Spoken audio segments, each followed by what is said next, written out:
So in order to rearrange the pendulum equation says that period equals 2 pi times the square root of the length divided by gravity.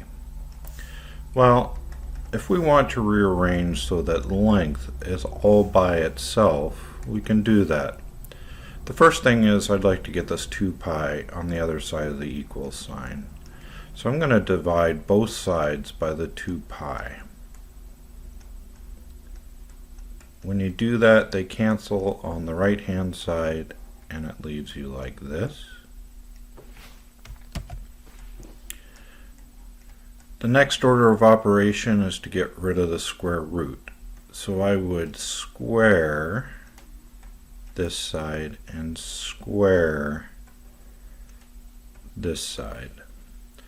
And so now I have period over 2 pi, that quantity squared equals L over G. And so I'm going to multiply this side by G and this side by G, and I do that because I want to cancel the G's on this side.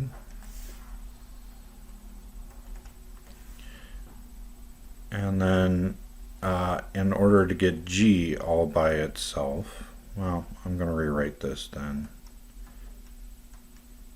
Period over 2 pi squared times G equals L. And I believe that we have figured out the formula that I want. So in other words, length of the pendulum equals G times the quantity period over 2 pi squared.